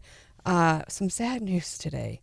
Not just about the general news, but about some of my favorite stores. Uh-oh. Are there any stores that like you genuinely miss? Funeral music. Stephanie's missing some of her stores. Let's see. I can't think of anything offhand. Bed Bath & Beyond. Oh, yeah. I missed that one, definitely. Is closing some stores. And then Party City, which is like my go-to. 9 Party City locations across 6 states will shutter this month. And Party City, like, there used to actually be one in Jefferson City. There's still one in Columbia. But they just have stuff that you like can't get anywhere else, and stuff that you need last minute, like weird costumes, like party stuff. But like in a pinch, suddenly you're having a barbecue, suddenly you're having a taco party, suddenly you're having a birthday party. I gotta say, so Party City actually, on the rare occasion, there's one in Columbia. I think the shop's at Broadway. On the rare occasion that I have to go in there and get something, like, there's a bunch of stuff in here I didn't know that I need right now. It is amazing. Yeah, because there's some cool stuff in there. And I feel like probably like radio stations benefit from Party City. Like if you need something weird, Party City probably has it. Some fun costumes. Look where our tinfoil hats that producer Hannah got for us that we now wear on the show. It came from Dollar City or Dollar General, one of the two places. But I just love Party City. Also, like sports, like tailgating. If you need like black and yellow, or you need Chief stuff, red stuff, you can always go in there and find good stuff. So I'm sad to see that. Also, Hannah David's Bridal is closing a lot of locations, and there are some things like you just want to. So 2 things. So I mean, it's no surprise I order stuff online a lot of times. I mean, right? Okay, we all do. I like to shop local when I can, right? But there are a couple times when like you need to see things in person. So either you need something today, and that's where Party City like, oh my gosh, I didn't know I needed a red boa or something. Yeah. Like, I got to have it right now. So that's where it comes in. And then David's Bridal, and Amazon is doing some same day delivery, but not here. So like if you need it today and it's not, you can't get it at Walmart or Party City, I don't know where you're going to get it. You might have to actually go to the store and get it. Yeah. Well, and then it's like, do they even have it? But the other thing is there's some things you want to touch, like Bed Bath & Beyond. You might want to like feel the bedding, know what it looks like, but also touch things. And I think like wedding dresses are the same thing. Like you can't order a wedding dress online. You got to go. You got to say yes to the dress. You got to invite all your people. And so it is sad to see some of these things go by the wayside. There are a lot of other stores. Business Insider is saying more than 2,100 stores are closing across the U.S. I don't think they did a breakdown of how many are closing because of crime and stealing versus how many are closing versus just bad business, which those are kind of interconnected, but it's not looking good. Bath and Body Works, Foot Locker, others are also closing stores. And the other thing that I've been dying to know, because we keep weird hours around here, like at Walmart, these stores ever going to go back to 24 hours? Something they quit doing during the government pandemic, and they've never gone back to 24 hours. I recently heard a sad tale of someone looking for butter on Thanksgiving. Coming up just a few minutes from now here on the show. Big event coming up on Friday we want you to be a part of.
In Washington, everybody at the airport standed and applauded as we got off the plane and walked through the airport. They did the same thing when we loaded in Washington. Everybody at the St. Louis airport, all the workers, everybody, the whole airport stood up and clapped as we walked through. It almost brings tears to your eyes. You're so honored. These people don't even know you, and they're treating you like a king. Richard Olison served the United States military 1968 to 1972. He has been on a Central Missouri honor flight thanks to your kindness in the past by supporting some of our past Central Missouri honor flight radiothons. Doing it this Feel Good Friday with A1 Containers. We're just sending veterans to Washington, D.C. It's a pretty cool thing. Waiting list of veterans has continued to grow, and with your help, we're going to fund more flights to get our heroes to see their monuments.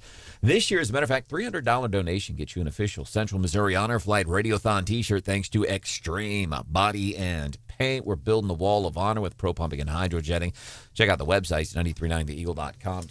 KWOS.com. Basically, just upload a picture of your veteran. Tell us a little bit about them. It's coming up this Feel Good Friday. Central Missouri Honor Flight Radiothon with A1 Containers.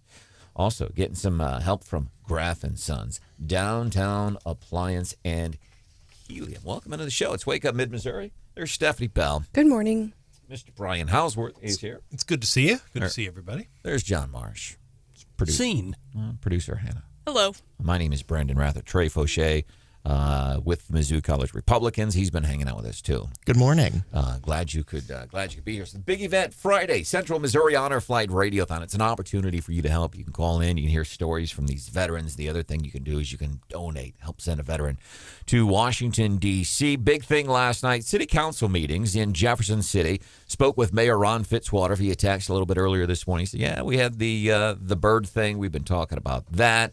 Also, on the horizon, we're still talking about this housing issue. Gary Plummer from the Jefferson City Chamber of Commerce sent an email. They've got, I guess, kind of, I don't know if it's a seminar, but they have a thing coming up to talk about, hey, what are we going to do? We want to bring all these employees here to Mid-Missouri, Jeff City specifically, but we don't have places for them to live. And I'll be real honest, this is one of those things I've been evolving I think, kind of on this issue. And again, I'll go back to City Councilman Deacon, who several months ago, when let's call it affordable housing, don't call it workforce development housing. And I think they made whoever started that, this is workforce development housing. I think they made a big mistake because we talk about just be honest, just communicate to me what this is. And there is some of that perception that it is going to be low-income housing. But if you start, I think you start to really look at, you got these companies, big companies, Hitachi and Scholastic and all these other places, and the windows. Got to have places for these people to live. I can pay you $28 an hour, $29 an hour, benefits starting day one. But if you're going to move here and get a job making $29 an hour, but if you don't have a place to live, makes it a little rough to sleep in your car in the parking lot. Huh? It's a challenge. Exactly. I did a story back in February with the former mayor of Jefferson City, Tom Rackers, and he's been really instrumental in this effort. And to be very clear, he is not opposed to affordable housing whatsoever. He's not opposed to it. But what they oppose is it in being placed in next to residential established neighborhoods. It made it very clear they're supportive of it near Simonson because that's not an area. They've supported some other areas as well. And also, to your point about Hitachi, the city does own land up in that area by Hitachi. A lot of people don't realize that. If somebody wanted to build some affordable housing in there, they could. But to be very clear, Tom Rackers, you get into the issue of the 500-year floodplain up there that adds to the cost. They just don't want it near residential established neighborhoods. 874-9390, 874-9390. I wonder if some of these factories, if they should be helping to pay for this. If they say, well, we can't keep any workers here. I wonder if these companies should be responsible for footing the bill for some housing. Well, I mean, I think the private developers, I went to that housing conference they had initially, and it wasn't the factories necessarily, but the private developers were saying, hey, city, here's some, if we don't want to subsidize this, here are some ways that we can add to the housing stock if you would, work with us on this. And so far, I haven't heard the city budge on those things, and it seemed pretty minor to me. I think any way we can encourage private developers and private investment to get more housing stock, we should be doing. The other thing I think about, I think about myself as a young professional, we talk about affordable housing. We're thinking, okay, just like small apartments for, people who are, who don't have means. But even if you're making a decent wage, when I moved back, I remember the rent was I was like, why would I rent? Because I can buy a house in Jefferson City for less. My mortgage payment was actually less than my rent payment. The housing was just cheap back then. So, I was paying $800-900 for an actual house payment, and put like nothing down. I mean, it was just so cheap. Now that same house in Jeff City, I think the last I saw it on Zillow, which I was angry about, it was almost twice what I paid for it then. So that option for young professionals to just get to buy cheaply isn't there. And so then they are having to go into the rental market. And I think that's where, so even if you're not low income, if you're, new to the workforce, I think that's putting pressure on the rental market that maybe wasn't there when I entered the workforce. I agree. And Stephanie, you're spot on. The other factor about Jefferson City that is different than Columbia is we have not seen the amount of new apartment complexes being built in Jefferson City that we have in Columbia and all over Columbia. The last really big one I remember was Cherry Creek, and Jerry Green had a lot of plans for that, and it's done well, but it wasn't as big as it. And it's gated, if you will. It's out by 179. I lived there. You did. That's where I lived before I bought my house. And Stephanie, it was expensive, and it's expensive. I mean, it was. I looked at an apartment down there. It was close to $1,000 a month. Right. It was cheaper for me to buy a house, but at the time, the bank was my leasing agent because the bank had taken it over. I think it's gotten better since then, and what I don't know, but Then last night, Columbia City Council meeting. So there were a lot of things going on last night. Jefferson City. Meanwhile, you had folks across mid-Missouri reacting to the stuff regarding Hunter Biden. Mm-hmm. You had City Council meeting in Jefferson City that was moved because Monday was Juneteenth. Mm-hmm. Then in Columbia City Council, also meeting on Tuesday instead of Monday. Boone County Republicans meeting on Tuesday. Trey Faucheux, who's with the Mizzou College Republicans, he is the executive director, was at the meeting. And apparently a lot of folks kind of ducked out of the Republican meeting early.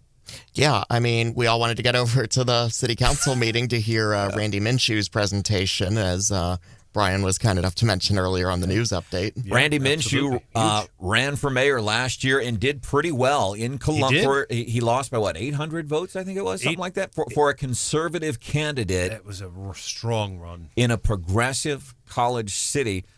He spoke last night at City Council. We must ask those in power to respond appropriately and not make public statements about city employees before the facts are known about high-profile issues. We cannot have our elected officials publicly degrading or demoralizing the first responders who go out and put their lives on the line every day to keep us safe. It's like he's at Yellowstone poking the buffalo. We know exactly who he's talking about there. He's talking about Mayor Buffalo and her tweets following the incident at Harpo's with the Columbia. That was dangerous and disingenuous and just a dumb move by the mayor to that tweet related to that. And I personally like the mayor. Sure. That was dumb. Randy Minshew's comments there were very powerful, and we know what he was referring to. Trey was there. I was watching it via computer.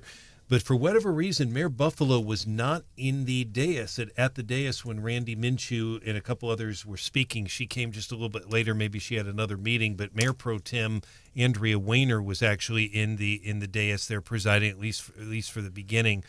But that was powerful. And the other thing that he really did in that meeting, he really criticized activists. He basically said they hate cops. His words that they hate cops, and basically said the people that don't like the police, they don't hop in a fire truck, they don't hop in a police car, and they don't ride an ambulance. I'm paraphrasing, but that's darn near what he said at the podium. He was really fired up, but then he concluded by thanking the council for their service as well. But that's as fired up as I've ever heard Randy Minshew. Well, and Trey, so he took a bunch of people with him as supporters?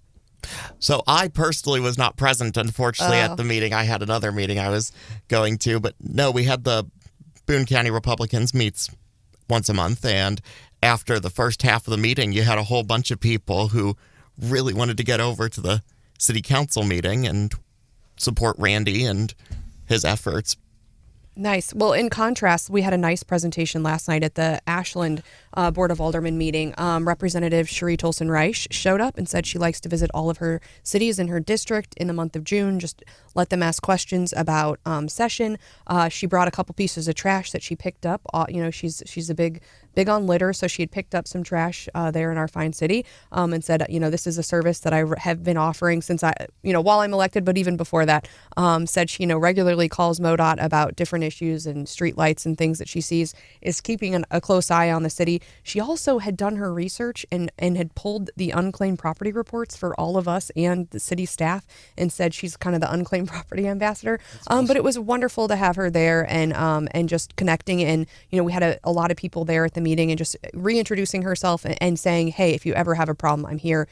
You have my cell phone. I'm happy to help. So good to see her. Yeah, and her constituent services are really, really strong.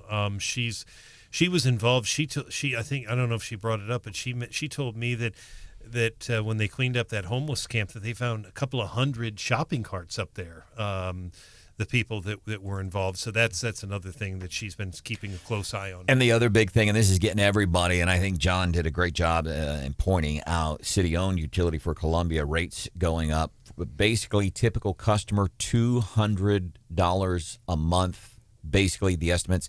Now think about business owners who all day power running and how much their power is going to go up. They're going to be paying more in the city of Columbia. And really, power rates, John, they're going up really all across mid-Missouri. Yeah, everywhere. You can't really point fingers exclusively at Columbia's city-owned utility. So here's what happens then. The rates go up for these business owners. Let's take the easy example of a restaurant. Their power is going up. They're putting out more money. So guess what happens? They're charging you more for the food, goods, products, or services. That's how this works. And one of the recommendations that we were even discussing last night at the Boone County Republicans meeting was the possibility that we do need to go in and ask whether it be the city government, the county, or the state government itself, to come in and actually audit the utility companies, because they are having these rate increases. We want to make sure that taxpayer dollars are not being wasted. This was from last night's city council meeting, talking about, hey, these utility rates. We need to make it more fair. We need to make it more fair. We need to make it more fair. We need to make it more fair.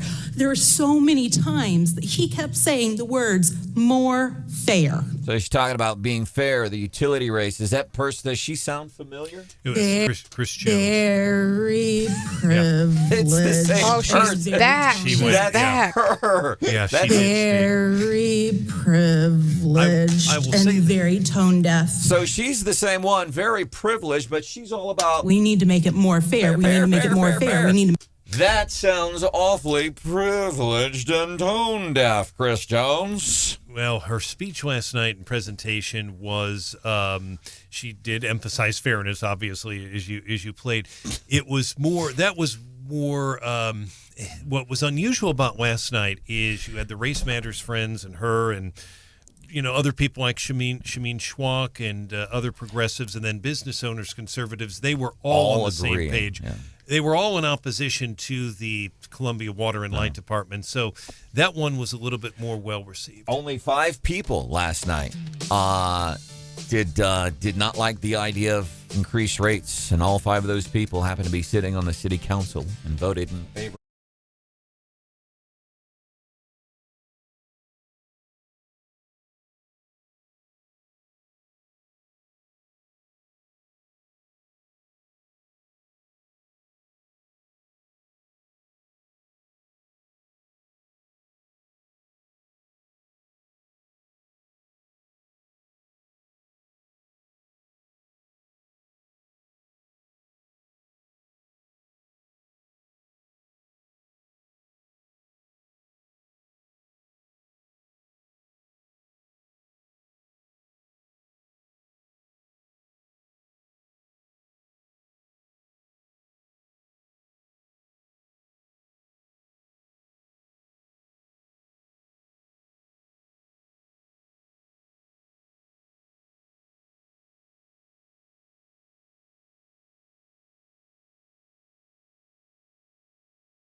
Okay, yeah, I can go to work and I'll get daycare, but have you priced daycare recently? It's incredibly expensive. So for a while, it occurs to me that there was a movement where these companies, they would have like an on-site daycare, and they just, for some reason, never took off. That was real big out in Silicon Valley, and the bit tech industry doing that. Yeah, Kevin. I would say, but also that was a time when there was actually loyalty to companies. Because think about if you lived in your company housing and you were a job hopper. I mean, I don't know what happens if you quit or you get fired. Then do you got to move too? Years ago, you would stay with the same company for 10. You got out of high school and you married your high school sweetie and you bought the little white house with that little white picket fence and you got a job at the factory and, 40 some odd years later, you got a watch and you retired and played with the grandkids. Right. And that would make sense. But these days, if you're the employer, you're like, wow, I'm going to spend all the money to move somebody into this housing and then they're, going to leave me for higher wages in 3 months. No, thank you. Marsh, what do you have for leftovers? The cheetah is back in the news. Former Kansas City Chief, Miami Dolphins receiver Tyreek Hill under investigation by police again. This time for assault and battery after he allegedly punched a guy at a marina in Miami.